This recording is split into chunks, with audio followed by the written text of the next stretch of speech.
Eu vou começar a homilia de hoje me confessando. Não sei se vocês repararam que eu entrei mancando aqui na igreja hoje. Não? Pois é. Por quê? Porque ontem eu tive um pico de glicemia. Nada do outro mundo, nada alarmante. Estou tomando remédio. Estou até com um aparelhinho que controla. Mas tudo na vida tem um custo, né? Então, se a gente foge do padrão que tem que ser observado, pronto, vem a consequência. E o que acontece aí? Eu tive refletindo ontem, Deus me permitiu pensar sobre o meu problema de saúde. Tudo bem, eu estou me cuidando, já comecei todo um processo aí, pela enésima vez, para perder peso. Só que agora a coisa está se complicando, né? Porque a obesidade tem várias comorbidades. Gordura no fígado, né? Pressão alta.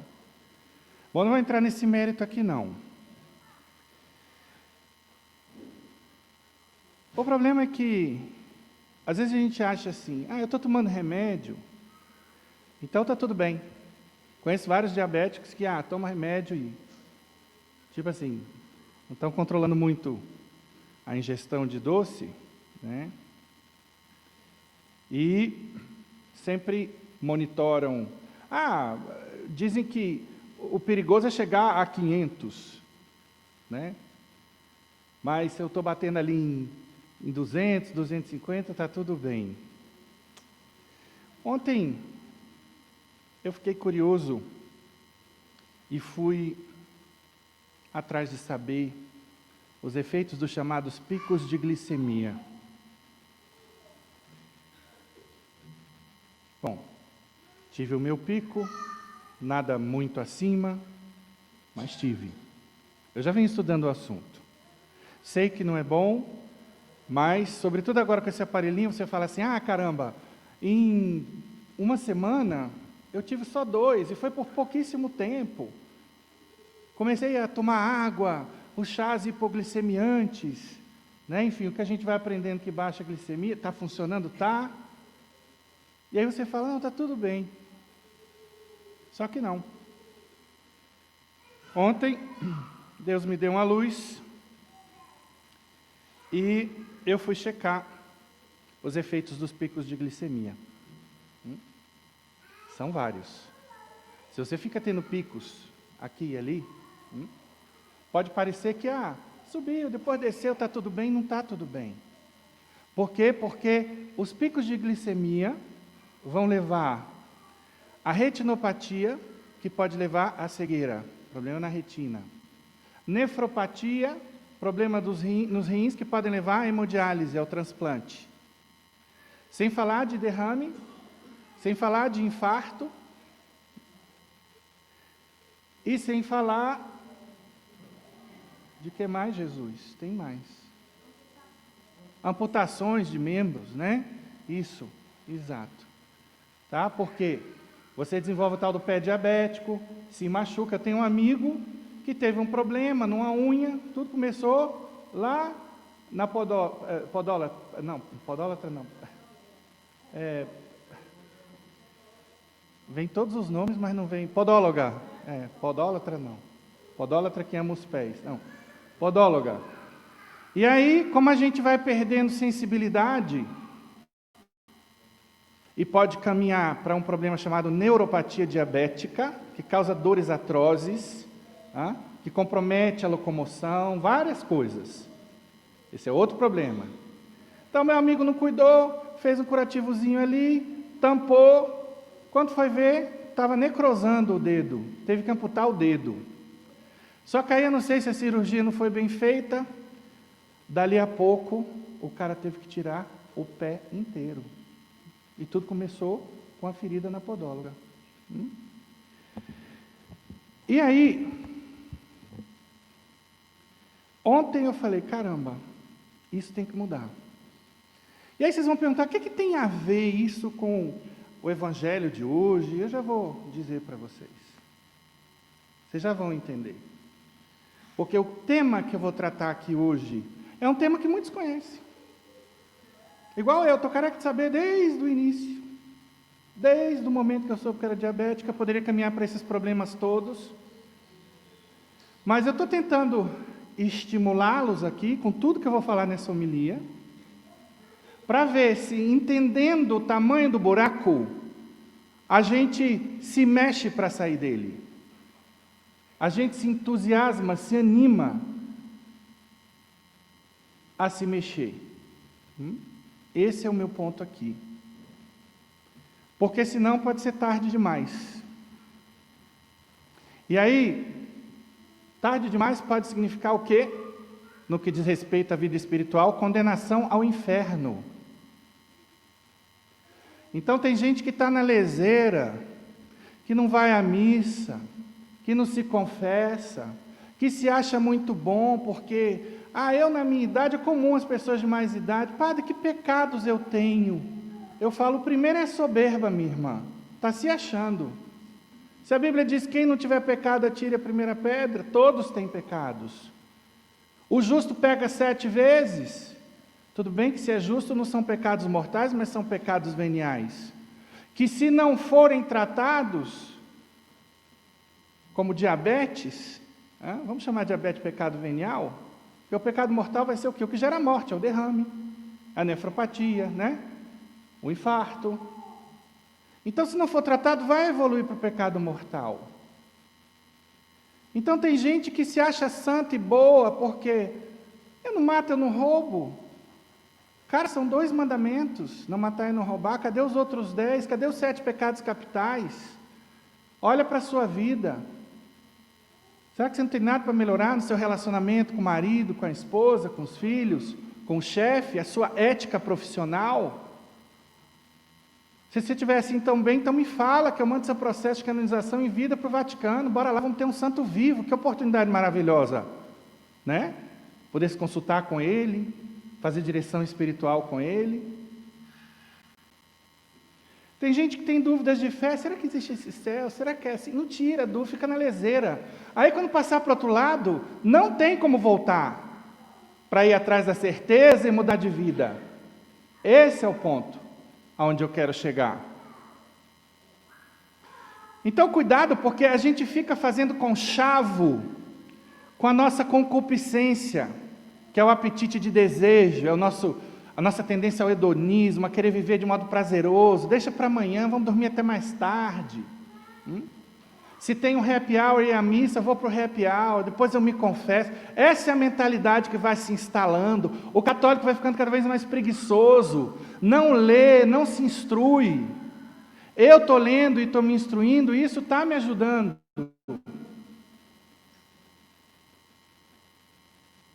Porque senão, se eu não for o principal responsável pela minha vida, quem vai ser? Meu médico? Porque a gente passa para os outros a responsabilidade da saúde da gente, da vida da gente. Um dos conceitos mais trabalhados no coaching chama-se autorresponsabilidade, que é o quê? É isso, eu ter responsabilidade pela minha vida, pelos meus atos. E não ficar jogando a culpa no pai, no governo, no sindicato. A gente fica esperando, num pensamento mágico louco, que a Mulher Maravilha venha lá no seu avião invisível, super-homem, o super-padre, com a sua super-bênção. É só você, meu querido, minha querida, com a sua super-oração, que vai chegar ao céu. O Evangelho de hoje fala sobre o fim do mundo, A parousia, a segunda vinda de Jesus, o fim do mundo como nós o conhecemos, deste mundo. Agora eu quero chamar a atenção para o seguinte: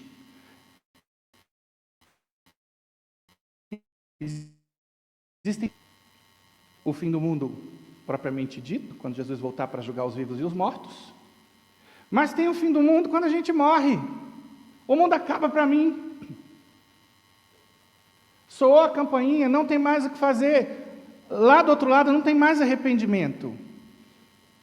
Acabou, o que você fez aqui, fez. O que não fez, tivesse feito.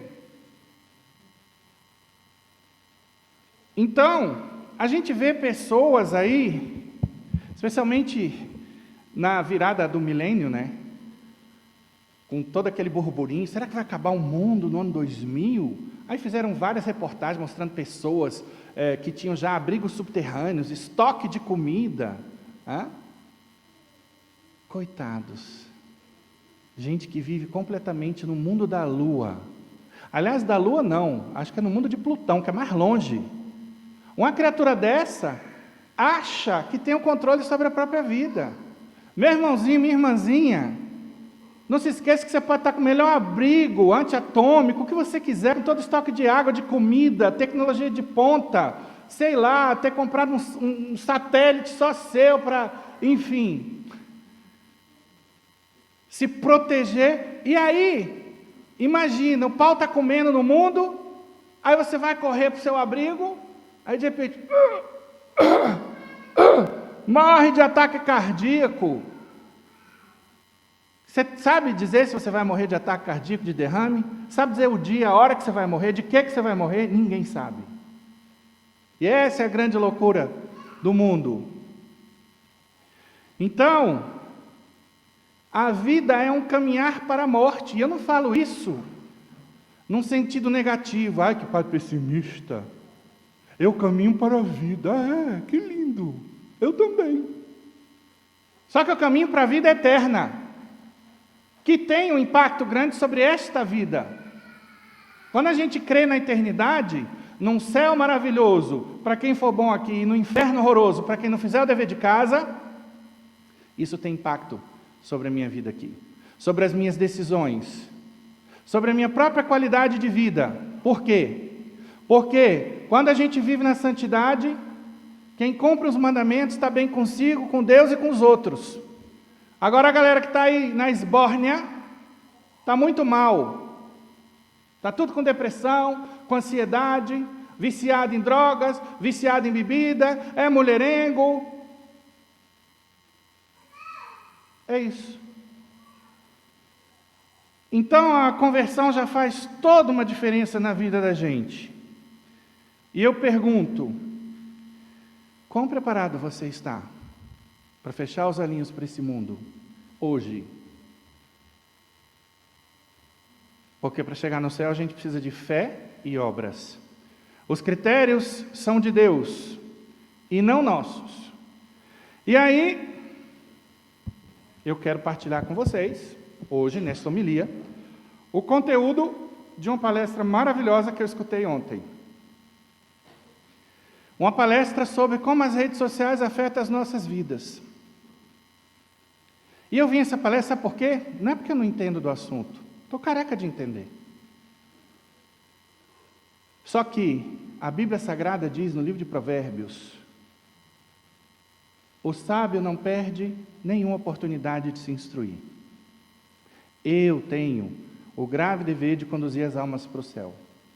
E parto do princípio de Sócrates: sei que nada sei. Por isso Sócrates foi o homem mais sábio da Grécia. Porque quando o oráculo de Delfos disse para ele: você é o homem mais sábio, ele por humildade duvidou. Ele acreditava no fundo da alma: sei que nada sei.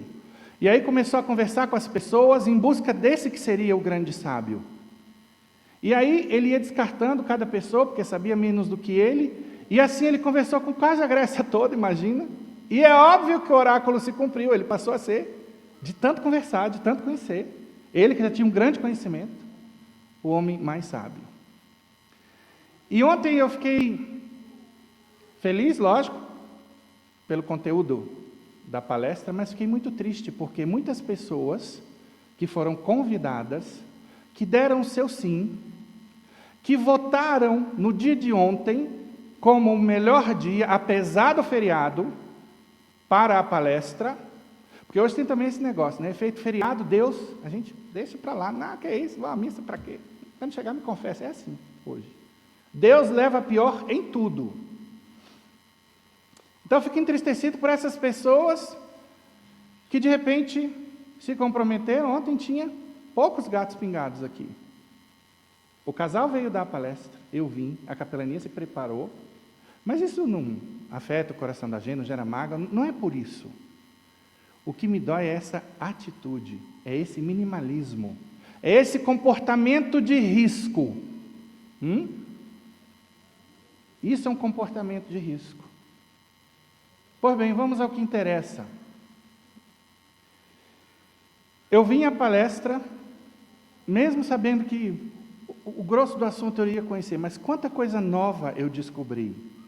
Algumas com utilidade para a minha vida pessoal. Já vou dizer o quê. Eu, toda noite antes de dormir, vou para o celular para ver pendências. Tudo bem, é nobre. Pendências no WhatsApp, pessoas que eu tenho que responder, necessidades, etc. E às vezes avanço o horário e estou lá. E o que é pior, com as luzes apagadas. Tem só uma luzinha em cima da minha cama. Vocês vão ver os prejuízos disso aqui. Fora o sono, que não vai ser reparador, como deveria ser. Então aí, só por esse ponto essa palestra já teve valor, mas teve outras coisas. Sobretudo, para mim como padre, que aconselho jovens, que aconselho mesmo adultos. E aí, a primeira pergunta que eu quero fazer aqui é: que uso você faz do seu tempo? Porque, valendo-me do conceito de tempo de Santa Teresinha do Menino Jesus, que é doutora da igreja, tempo é tudo que nós temos para ganhar o céu. Copia aí, negrita e sublinha. Tempo não é outra coisa aqui para nós humanos, senão tudo que a gente dispõe para ganhar o céu. Nós dispomos também, tudo bem, dos nossos talentos. Mas os talentos eu tenho que colocar a serviço de Deus. Não posso colocar a serviço da minha fama, da minha condição financeira. Não é errado você querer chegar ao topo da carreira e ganhar melhor, não estou falando disso. Eu estou falando das pessoas que vão trabalhar os talentos só em função dessas coisas. Nada nessa vida pode se desconectar do fim último da vida da gente, que é ganhar o céu. Então, se usar um talento para ganhar mais, vai ser por conta de causas nobres, como ser dizimista na capelania, bom. Mas eu estou falando de outras coisas. Dá uma condição de vida melhor para a sua família. Uma casa com piscina, né? Uma condição de estudo melhor para os seus filhos. Isso tudo é nobre. Até, agora falando sério, mais dinheiro para ajudar os pobres, a igreja. Agora, se é só em função de carrões, de cruzeiros marítimos, de restaurantes caros, de casacos de pele, perdeu o playboy. Está fora da pauta isso aí. Para nós, não. E eu começo essa reflexão sobre o tempo com uma poesia, vamos chamar assim, de um frei, eu me esqueci o nome dele. Quem quiser, põe aí na internet, A Conta e o Tempo, quem é o autor. Só para a gente citar. Diz assim, preste bem atenção. Deus pede estrita conta do meu tempo, e eu vou do meu tempo dar-lhe conta. Para dar minha conta feita a tempo, o tempo me foi dado e não fiz conta. Mas como dar sem tempo tanta conta, eu que gastei sem conta tanto tempo. Não quis, sobrando tempo, fazer conta. Hoje quero dar conta e não tenho tempo. Ó vós, que tendes tempo sem ter conta, não gasteis vosso tempo em passatempo. Olha aqui onde entra a rede social, o celular. Cuidar enquanto é tempo em vossa conta, pois aqueles que sem conta gastam tempo, quando o tempo chegar de prestar conta, chorarão como eu o não ter tempo. Impactante, né? Descobriu aí o autor? Frei Antônio das Chagas. Então, em primeiro lugar, eu quero dizer para vocês que nesta homilia eu não vim dar um curso sobre os malefícios do celular. Porque quem vai dar um curso aqui sobre esse assunto, eu recomendo que façam, é o casal da palestra de ontem. Façam todos. Não parta do princípio que você já sabe. Que eu posso provar que você não sabe nada. Quem está achando que sabe, vamos fazer um teste? Cola em mim no final da missa e bora conversar sobre o assunto para ver se você realmente sabe. Aí eu digo, não, então você não precisa vir. Que é comum a gente, eu sei, não preciso disso. Está cheio de sabichão, de teólogo, de filósofo, eu que sei da minha vida. Pecado que se chama soberba, que é uma cegueira espiritual. O soberbo jamais vai se instruir, jamais vai crescer intelectualmente. Ele vai ficar sempre perdido no seu próprio achismo. Pois bem, então, não é esse o meu objetivo, porém é o meu objetivo mostrar os malefícios do mau uso de celulares, que por sinal são uma coisa boníssima. Eu mesmo hoje precisei do meu várias vezes para montar a homilia. Então eu não estou aqui demonizando celulares, redes sociais, computador, tablet, não. Eu estou querendo mostrar o outro lado, porque o bom uso é extremamente benéfico sob vários aspectos. Então a ideia é alertar para essa perda de tempo que pode me desviar do céu. E também, que eu vou estar comentando aqui ao longo desta homilia, as questões espirituais que podem estar por trás do mau uso de um celular. Então essa é a ideia, né, da palestra, porque às vezes a gente é criticado, a desse padre demora, isso é uma palestra, não é homilia. Vamos lá, moçada, primeira coisa, se eu não fizer bom uso do tempo aqui, o pastor evangélico vai fazer, o monge budista vai fazer. Acho interessante que a galera católica, entre aspas, quando perde a fé, tem problema de ir para, sei lá, uma escola dominical às 9 da manhã, voltar ao meio-dia. Sabe que, se eu não me engano, é a Assembleia de Deus que funciona assim. Os fiéis vão às 9 da manhã para a escola dominical, voltam ao meio-dia e vão ao culto à noite. Eu queria ver um católico assim, tá para nascer. Se souber de algum, manda o nome que eu mando o processo de canonização em vida. Embora, por favor, tenha muita gente boa e santa, que vai até a mais de uma missa. Mas o que eu falo é esse espíritozinho crítico. Essa pessoinha miúda, desculpa, porque isso é ser espiritualmente miúdo, que não leva em conta a importância da Santa Missa. As duas mesas que nós temos aqui. A mesa da palavra, que me instrui, que é explicada pelo padre, que estudou para isso. E depois a mesa sagrada, que é o ponto principal. Muitos não sabem que a maior conexão céu e terra que existe chama-se Santa Missa. Porque nunca leu a biografia de um santo, as visões místicas deles, que viam o que acontece numa missa. Que os anjos estão presentes, que Nossa Senhora está presente. Isso para citar alguns aspectos. Então, bem-vindos à Catequese da Capelania, toda terça, 19h30, até o final de novembro você tem um encontro comigo. Volta ano que vem, em março. Inclusive para quem tem todos os sacramentos. Venha que você vai ver o quanto da fé que você não conhece e que vai fazer diferença na sua vida. Porque quanto mais a gente conhece alguém, alguma coisa, mais a gente ama. Amor depende do conhecimento. Então, vamos lá. Quantas milhões de coisas o celular facilita na vida da gente? Diga algumas aí. Pode falar. Por que você gosta do seu celular? O WhatsApp, que permite a gente felicitar, seja por videoconferência, não é? Mensagem gravada, o que mais?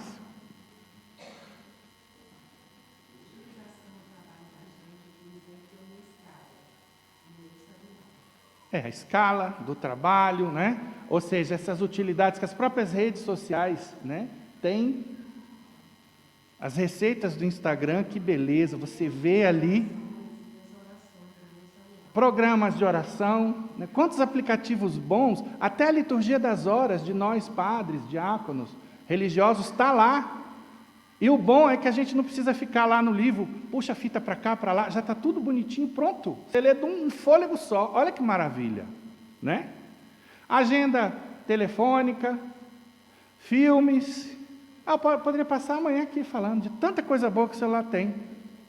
Então, o celular em si vai ser bom ou ruim, dependendo do uso que eu fizer. Uma faca pode cortar a carne que eu vou comer, como pode matar uma pessoa. Então, depende do uso, a gente tem que aprender a usar. Então, primeira coisa que eu quero chamar a atenção, que aconteceu comigo, tá? A gente é de carne e osso. Um dia, eu estava vendo lá as Olimpíadas. E eu gosto muito de ginástica olímpica, já pratiquei esse esporte, por incrível que pareça. Hoje, se eu me pendurar na barra, eu arrebento a barra, mas tudo bem. Vamos lá. Vou chegar lá. Quem sabe eu não serei o criador de ginástica olímpica após os 55. Tudo é possível no reino de Deus. Mas bora lá. Então aí eu comecei a ver, aí de repente, essas máquinas são inteligentes, tá, moçada? Inclusive, para quem não sabe, assista o filme O Enigma das Redes. Os celulares escutam o que a gente diz.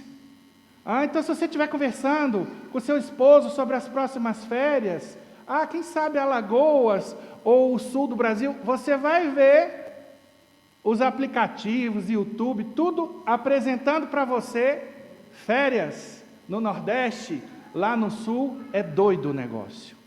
Eles têm um algoritmo, né, que vamos chamar de programação, que faz com que você está vendo ginástica olímpica, aí ele fala, os maiores atletas de ginástica olímpica de todos os tempos. Quem que não quer ver? Quem gosta do assunto, né? Aí você passa a ver aquilo ali e depois acidentes fatais na ginástica olímpica. Tem gente curiosa que vai lá e vê. E eles começam a relacionar as coisas. No Instagram eu estava vendo receita, daqui a pouco ele me jogou para outra e para outra. Caramba! Quando eu vi, eu vou me confessar aqui, nesse dia eu fiquei 1 hora e pouco, 1h15, só vendo receita, salvando receita. Depois eu fui me confessar. Não, porque tudo bem, você pode ver, 1, 2, salva, acabou o assunto ali. A gente tem o direito de, no final do dia, por exemplo, isso lhes parece? Não tem problema não, vai lá, dá sua surfada. Agora tenhamos limites. O problema é que essas máquinas são feitas para a gente querer consumir, para a gente ficar ali o tempo inteiro. E aí que o Satanás entra, olha a questão espiritual aqui, porque ele conhece as nossas fraquezas, ele conhece as nossas tendências viciosas, e aí, vira e mexe no confessionário, o que é que eu escuto? Padre, eu estava um dia surfando na internet, de repente vem um site lá, né? Como era o nome daquilo ali, Jesus? Eu sei que era um site de gente casada que está a fim de trair, que quer dar uma passeada, olha só. E aí você vai para o site, eu perguntei para o penitente, falei, olha, desculpa, eu quero te perguntar, como não tem ninguém na fila aqui, eu preciso conhecer isso para orientar os casados, a gente dá aqui curso de casais. Aí ele, não, você vai lá e preenche a ficha do produto que você quer. Aí vem outra casada, e a coisa é por fetiche, entendeu? Não, eu quero uma solteira, eu quero uma casada. É louco o negócio, entendeu? Então vocês estão começando a entender o tamanho do buraco? Então, é importante equilibrar o tempo de tela com outras atividades enriquecedoras, além de sermos prudentes. Porque senão, olha só, de acordo com o relatório digital 2024, publicado em parceria entre We Are Social e Meltwater, o Brasil é o segundo país onde os usuários passam mais tempo online, com a média de 9 horas e 13 minutos por dia. Especificamente em redes sociais, o Brasil ocupa a 3ª posição mundial, com os usuários dedicando em média 3 horas e 37 minutos diariamente, sendo que os jovens brasileiros são os que mais gastam tempo nas redes sociais. Olha aí, pai, mãe, vocês têm a obrigação de monitorar seus filhos. Sabe por quê? Vocês sabem quem são os personagens mais vistos? A Anitta, lembram? A cantora imoral? Ela mesma. Felipe Neto, sem comentários. O Whindersson Nunes. Piadista, brincalhão, tem alguma coisinha boa que você vê, mas tem coisa imoral, tem... Ixi, esse pessoal passa mensagem que vocês não têm ideia. Muitas vezes são pagos pelas ideologias para na piada, na música, e metendo contracultura na cabeça do seu filho, da sua filha. Depois você não entende por que ele está com um comportamento desviante. E aí, segundo o dever de casa da homilia, que eu adoro passar dever de casa, eu espero que façam. Você sabe quem seus filhos seguem nas redes sociais? Não sabe? Pois pronto, pai, você vai se virar e é seu dever agora ver que tipo de jogo seu filho joga, quem ele segue nas redes sociais. Ah, mas o celular do meu filho tem senha. O quê? Você está maluco? De que planeta você vem? Menino, enquanto morar debaixo do seu teto, você tem que saber a senha. Se ele tiver senha, até porque, sei lá, para o coleguinha, alguém na escola não fuçar, ainda vai. Mas você tem que saber a senha. Ou então é sem senha. Entenderam ou eu faço desenho? Ai, padre, mas o estatuto da criança e do adolescente, né, fala da privacidade, sei lá, eu posso ter problema com o pessoal do conselho tutelar. Vamos lá? Vamos ver o que diz o ECA, Estatuto da Criança e do Adolescente. O ECA garante direitos à privacidade, respeito e dignidade das crianças e adolescentes, mas também reforça, olha aqui, aí entra você, o papel dos pais na proteção dos menores. Isso significa que, embora os adolescentes tenham direito à privacidade, os pais têm a responsabilidade de garantir um ambiente seguro, o que pode justificar o monitoramento do uso de dispositivos eletrônicos quando necessário. Muitos pais não sabem que existem, por exemplo, salas de bate-papo. Na sala de bate-papo, de repente, seu filho vai com toda inocência, ele escolhe lá um tema, sei lá, futebol. Na sala do futebol tem um pedófilo, que vai se fazer passar por alguém, que ele começa a bater papo, ele é um adulto, ele é inteligente. Bate papo com seu filho adolescente, que não tem malícia nenhuma nem nada, e dali a pouco, ele chega e fala, olha só, manda uma foto minha, sua, para eu ver, o cara pode se passar, sei lá, por treinador de futebol, seu filho gosta de futebol e tudo. Manda uma foto sua sem camisa e tudo. Aí o menino na inocência vai, manda foto. Aí daqui a pouco, olha só, eu vou dizer que você estava se exibindo para mim, não sei o quê, pede outra foto. Aí daqui a pouco, pronto. Fora o seguinte, né? Imagina o menino que o pai não está podendo dar aquele iPhone, aquele celular caro, aquele tênis caro, essa galera oferece dinheiro. E fala, não, a gente se encontra rapidinho, eu quero só ver você nu. E aí a desgraça vai entrar na sua vida. Presta atenção, tá, pai? Presta atenção, tá, mãe? Por quê? Pergunte a esses pais que foram vítimas desse tipo de problema. Se eles alguma vez desconfiaram, alguma vez podiam imaginar, mas meu filho, um menino tão bom até deixar de ser bom. Até cair numa tentação, porque os bons podem cair em tentação também. Vamos lá. Problemas. Saúde mental.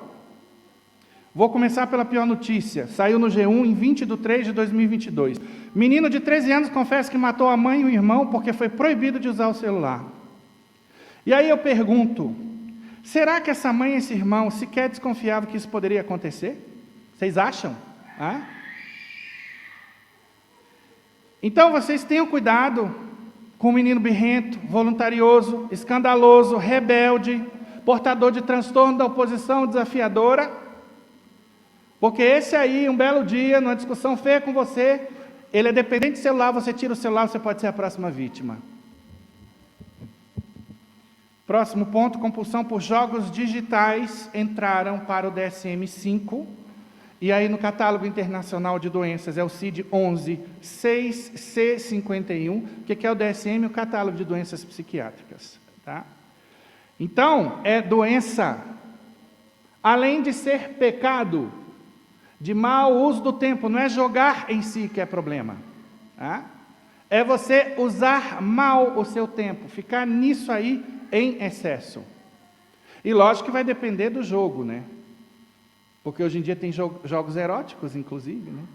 E aí? Então a gente tem que ver. Então, o que está por trás disso aqui? Bom, isso aqui gera, na verdade, é um problema conhecido como dependência tecnológica. E aí, por trás de todo e qualquer vício,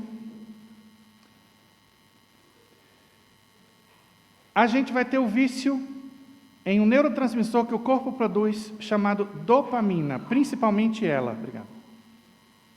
Ela faz parte do sistema de recompensa do cérebro e é conhecida popularmente como hormônio do prazer, liberada em resposta a estímulos como as curtidas que você recebe no Facebook, no Instagram. Para quem não sabe o que é a curtida, a pessoa posta uma foto, ou sei lá, algum pensamento que é dela. Aí tem gente que vai dizer, gostei, curti. Curtida é isso aí, para quem não está muito no mundo digital. Então, nas curtidas, a dopamina é liberada. Ou então, quando eu subo de nível no meu joguinho favorito. E nesse tipo de atividade também a serotonina é produzida, porque ela é liberada durante atividades prazerosas. E eu fiquei surpreso a saber que também as endorfinas, que são analgésicos naturais, são liberadas durante atividades emocionantes ou desafiadoras, como jogos eletrônicos, pois estão associadas a sentimentos de euforia. Olha aí. Ainda, a noradrenalina pode aparecer uma vez que está relacionada a excitação e estado de alerta que podem ocorrer durante os jogos eletrônicos. Então, no fundo, eu vou me viciando em quê? Nessa bioquímica, eu vou querendo mais. Então, é igual o drogado. Cada vez que ele cheira a cocaína, ele vai ficando cada vez mais dependente. E a falta da cocaína gera o quê? A síndrome de abstinência. E tem gente que tem síndrome de abstinência. Aliás, ela nem se percebe que tem, porque quando começa, ela já está lá no celular. Então, tem gente que não se apercebe que é viciada. E já eu vou colocar o checklist aqui para você ver. Depois você pode voltar a homilia tranquilamente, anotar bonitinho para fazer o seu dever de casa com calma. Outro problema, ansiedade. Bora lá? Você manda, às vezes, uma notícia no WhatsApp, alguma coisa, e fica ali ansioso pela resposta. Ou então, o efeito que os comentários negativos no Instagram ou no Facebook pode ter. Tem pessoa que fica abaladíssima com isso aí. Outro ponto, depressão. Por onde vem a depressão? Vamos lá? Comparação social. Olha aí. As pessoas só postam os bons momentos, né? A criatura vai lá, bate a selfie no cruzeiro marítimo, lá em Santorini. Mas depois ela não vai bater a selfie do choro, porque se endividou até a raiz dos cabelos para poder mostrar para todo mundo que também tem grana e pode ir a Santorini.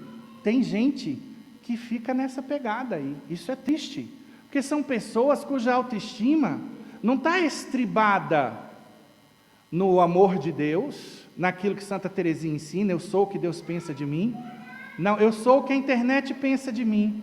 E aí eu não quero ficar por baixo. Tem gente que desenvolve complexo de inferioridade. Então esse lance da comparação social é péssimo, baixa autoestima. Tudo bem que tem gente que nem se afeta, tem gente até que vai olhar e vai falar, que coisa ridícula isso aqui. Mas tem gente que faz questão de se exibir, e olha a soberba aí por trás.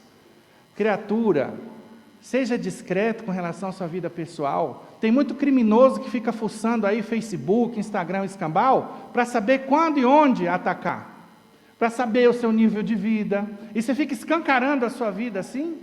Uma vez fizeram uma experiência interessantíssima, acho que foi na Bélgica, armaram uma tenda, botaram um cara lá vestido de guru, dizendo, vem aqui, eu quero falar coisas da sua vida, só que ele estava com ponto eletrônico, né?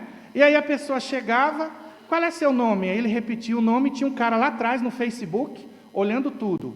E aí o cara, a primeira coisa que via, uma foto de uma borboleta tatuada nas costas. Aí o vidente, o falso vidente, falei, você tem uma borboleta tatuada nas costas? A menina, nossa, como é que você sabe? São os meus poderes. E aí, o cara lá no ponto eletrônico estudando tudo da vida da pessoa. E aí, no final do dia, eles mostraram que tudo era fake. E olha aí, quantas pessoas caindo em golpes. E o que dizer do ciberbullying? O que é isso? Comportamentos agressivos ou negativos online acontece muito entre os jovens. Tem meninos se matando. Teve uma menina que se matou por conta disso. Porque toda a turma lá do colégio, amigos, caíram de pau. Eu não vou lembrar agora o comportamento que ela teve, o que aconteceu. E aquilo afetou a menina de um tanto que ela resolveu se matar. Todo mundo viu essa notícia. Foi notícia nacional. Então, isolamento social. Embora as redes sociais se conectem virtualmente, o uso excessivo pode levar ao isolamento no mundo real, prejudicando as interações sociais face a face, aumentando sentimentos de solidão.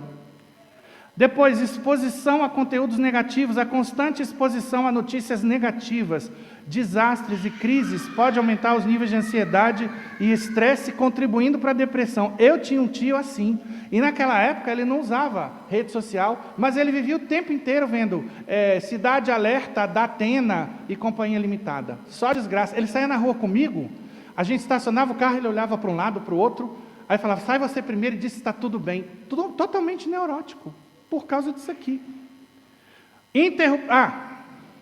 Conteúdos negativos, tem um gravíssimo aqui. Quem não se lembra aqui do famoso desafio da baleia azul? Aconteceu entre os anos de 2016 e 2017. O que era o desafio da baleia azul?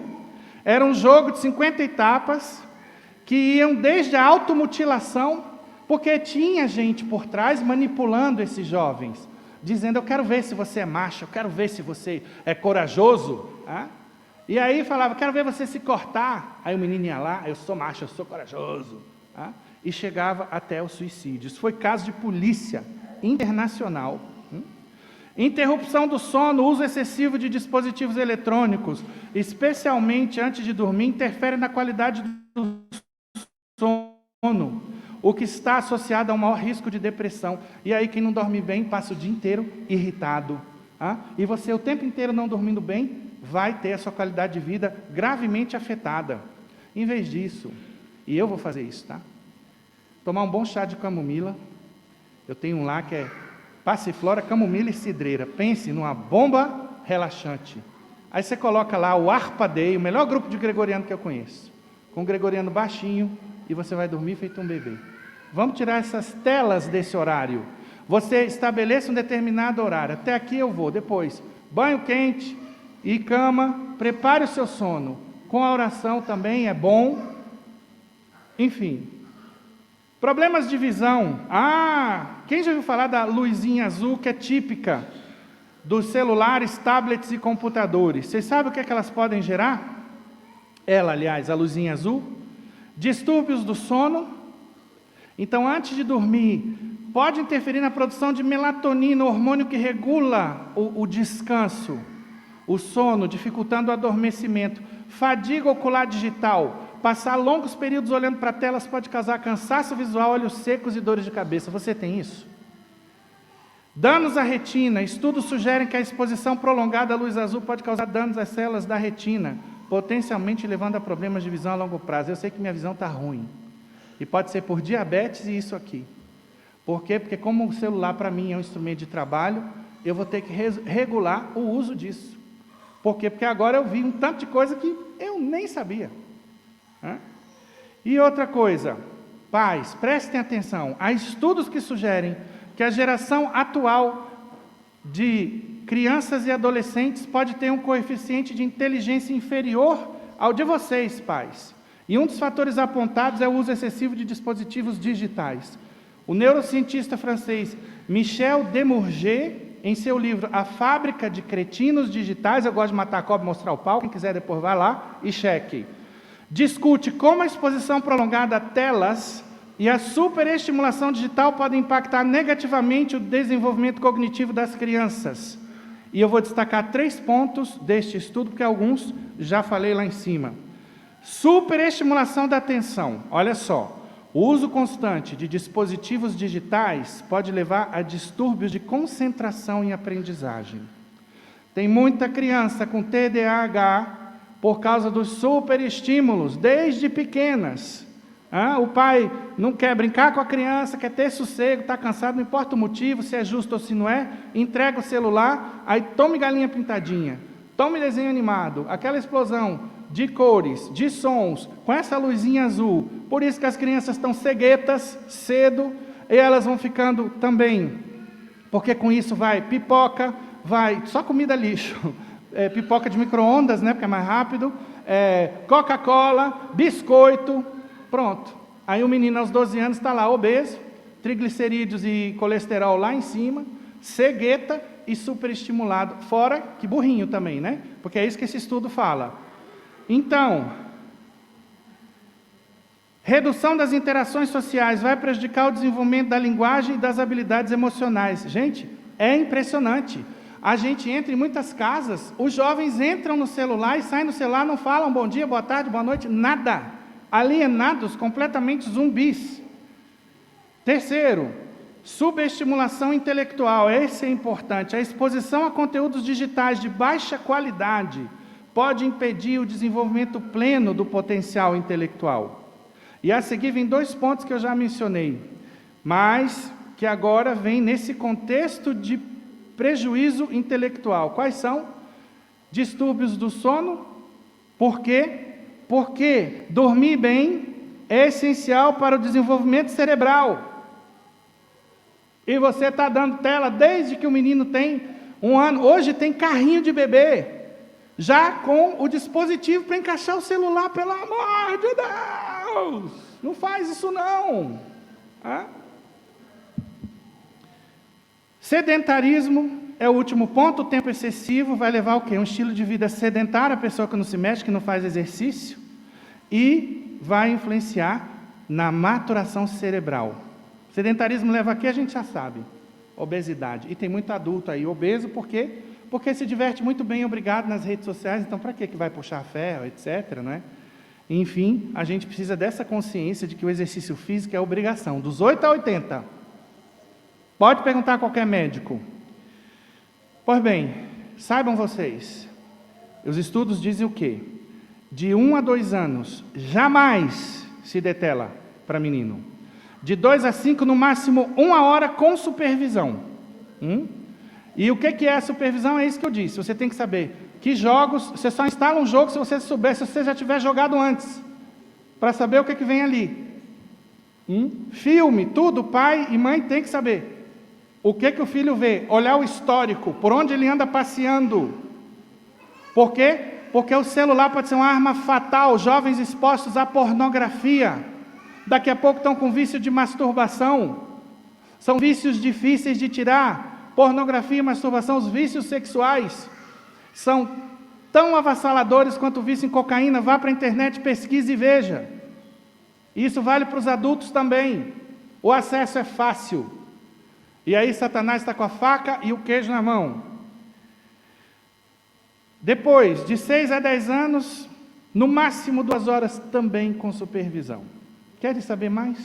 Venham lá, venham aqui, a gente vai fazer divulgação nas redes sociais, enfim.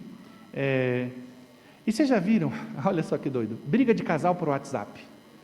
Vira e mexe eu recebo os prints da discussão do casal. E aí, onde está o problema? Primeiro que eu sempre digo, olha, não tem condição de resolver por internet um problema que tem que ser resolvido pessoalmente. Eu, você e seu marido, por exemplo. Eu, você e sua esposa. E aí, qual é o grande problema? O casal começa a brigar pela internet, a discutir a relação ali pelo WhatsApp, por exemplo, porque não quer se encontrar, porque se me encontrar, o arranca-rabo vai ser pior e tudo. Só que não sabem o seguinte, 93% da comunicação humana é linguagem não verbal. São gestos, é o tom de voz. Não são palavras. Palavras são responsáveis por 7%. E aí a gente vai ver situações, por exemplo, como foi mencionado ontem, do marido que colocou em maiúsculas, porque sem querer ele tocou lá, né, no botão da letra maiúscula, e botou um bando de coisa em letra maiúscula. O que quer dizer letra maiúscula para quem entende o mínimo de internet? Gritar. Então a mulher se sentiu ofendida porque ele estava gritando com ela, só que ele não sabia disso. Olha aí. Fora o seguinte, às vezes a pessoa está naquela canseira, ai que saco, vou ter que ouvir isso aqui, mas tudo bem, eu vou ouvir. Aí coloca em quê? Na velocidade 2. Na velocidade 2 você não vai notar a emoção do seu marido, da sua esposa, algum suspiro que deu, porque está tudo falando rapidinho assim, blá, blá, ninguém consegue, blá, blá, você não vai. E aí como você vai discutir uma relação? Meu Deus, não tem como. Fora esse medo de se encontrar, que significa o quê? Reflete uma incapacidade de conversar sem se ofender. E isso aí deveria levar você a entender o seguinte: eu preciso aprender isso com um psicólogo, com um terapeuta de casais, eu preciso marcar um horário com o padre. Mas as pessoas não, ficam eternamente na zona de conforto. E é essa zona de conforto que pode levar a gente ao inferno. Temos que sair dela. Teste. Vou falar as perguntas rapidinho, depois você volta para o Milive, para você saber se você é viciado ou não. Você tem preocupação exagerada com o seu celular? Você já mentiu sobre o tempo que fica em telas? Não, é só meia hora. Você já se pegou comendo na frente de alguma tela? Você usa celular no banheiro? Ó só, galera, tem gente que vai para o número 2, leva livro, jornal, celular e fica ali, ó. E aí se a esposa reclama, eu conheço um casal que é assim, não, esse é o meu momento. Esse meu cocô aqui é sagrado. Ó, consulte uma proctologista para você ver se a hemorroida não está te esperando ali na esquina. Número 2 é rapidinho, senão pode ter problema proctológico, e aí a criatura fica lá, no celular. Você usa o celular enquanto ele está carregando? Má notícia, você está correndo risco de morte. Pode procurar na internet, riscos de usar o celular enquanto ele está carregando, vocês vão ver. O perigo, desde a eletrocução até o celular explodir e queimar. Inclusive, é perigoso, sobretudo quem compra esses adaptadores xing-ling. Eu pequei, outro pecado, hoje é o dia das minhas confissões. Uma vez eu comprei, falei, não, esses adaptadores da Apple são muito caros, não sei o quê, comprei de um ambulante. Criatura, eu estava deitado na minha cama, foi Deus. Eu comecei a escutar um zumbido assim. Quando eu peguei no tal do adaptador, o bicho estava tão quente, que eu falei, caramba, esse negócio vai explodir. Joguei no lixo na mesma hora. Então, muitíssimo cuidado com essas coisas. Outra, 7ª pergunta, a primeira coisa que você faz ao acordar e a última que você faz antes de dormir, olhando ali para a câmera da verdade, é mexer no celular? Você assiste filme, novela, sei lá, o tempo inteiro olhando no celular? Ou conversando com a pessoa? Cara, isso é o suprassumo da falta de educação. Criatura, não faça isso na minha frente, que você está correndo o risco de levar uma chamada de atenção na hora e não gostar. E abalar a relação. Vai abalar pelo seu lado, porque pelo meu não abala nunca. Mas não me puxa o celular enquanto a gente estiver conversando, não. Tem aquelas pessoas que acham que a gente é bobo, né? Você está dizendo o quê? Sua conversa está chata. Isso aqui para mim é mais importante. Sei. Uma vez eu fiz um teste com a pessoa. Sim, é verdade. Ela ficava só repetindo as últimas coisas que eu falava. Aí eu parei e falei, o que eu falei? Eu falei, está vendo? Você não está prestando atenção? Vamos fazer assim? Faça o que você tem que fazer e depois a gente conversa. Levou uma cortada elegante, mas levou. Não sei se muito elegante não, mas eu não estou nem aí. O negócio é corrigir o ser humano e ajudar a ser do bem. Então, você usa o celular para não ter que interagir com alguém, isso é super comum no elevador. A gente perde a capacidade de fazer novas amizades. Mas é difícil. Não, cara, a criatura entrou com cachorro, pergunta, qual é a raça? Você já teve cachorro? Eu já tive cachorro também. Começa a conversar sobre cachorro, sobre o tempo, de onde você é. Tem tantas maneiras de explorar. Está vendo que a gente se desenvolve intelectualmente? Desenvolve capacidades que a gente achava que não tinha. É só querer sair da tal zona de conforto. Outra pergunta. Quando você chega em um lugar, a primeira pergunta que você faz é, tem Wi-Fi? Celular é a sua maior diversão? Se é, vamos diversificar essa carteira de entretenimento? E a última, e essa é grave, você passa zap, mensagem de WhatsApp para quem está dentro de casa? Não, fala sério. Pois bem, Suzy e Marcos, que deram a palestra ontem, vão estar aqui dando um curso Pais e filhos estejam presentes, porque seu filho precisa se convencer também, para não achar que você é o eterno Satanás na vida dele. E termino com esse texto intitulado A Conta Bancária da Vida. Diz assim: a conta bancária da vida é a seguinte: imagine que você tem uma conta corrente e a cada manhã você acorda com um saldo de R$ 86.400. Só que não é permitido transferir o saldo para o dia seguinte. Todas as noites o seu saldo é zerado, mesmo que você não tenha conseguido gastá-lo durante o dia. O que você faria? Gastaria cada centavo, não é mesmo? Todos nós somos clientes deste banco do qual estamos falando. Ele se chama tempo. Todas as manhãs é creditado a você 86.400 segundos. Todas as noites o saldo é debitado como perda. Tudo o que você falhou em investir em bons propósitos. Não é permitido acumular este saldo para o dia seguinte. Todas as manhãs a sua conta é reiniciada e todas as noites as sobras do dia se evaporam. Não há volta. Se você falha em usar o depósito do dia, a perda é sua. Você deve viver no presente o seu depósito diário. Invista, então, no que for melhor, na sua saúde, felicidade, sucesso, mas antes de mais nada, na sua salvação. O relógio está correndo, faça o máximo de hoje. Para você perceber o valor de um ano, pergunte a um estudante que repetiu de ano. Para você perceber o valor de um mês, pergunte a uma mãe que teve seu bebê prematuro. Para você perceber o valor de uma semana, pergunte ao editor de um jornal semanal. O valor de uma hora, pergunte aos apaixonados que estão esperando para se encontrarem. E o valor de um minuto, pergunte a uma pessoa que perdeu o trem. Para perceber o valor de um segundo, pergunte a uma pessoa que acabou de evitar um acidente. E para perceber o valor de um milésimo de segundo, pergunte a algum atleta que ganhou medalha de prata. Valorize cada momento que você tem. E valorize o mais, porque você o divide com alguém especial. Alguém o bastante para você gastar o seu tempo. E lembre-se que o tempo não espera por ninguém. Ontem é história, amanhã é um mistério. Hoje é uma dádiva de Deus e por isso que se chama de presente. É um presente de Deus. E a última pergunta: quanto tempo você gasta com Deus? Diariamente e semanalmente. Se o primeiro mandamento é amar a Deus sobre todas as coisas. Louvado seja nosso Senhor Jesus Cristo.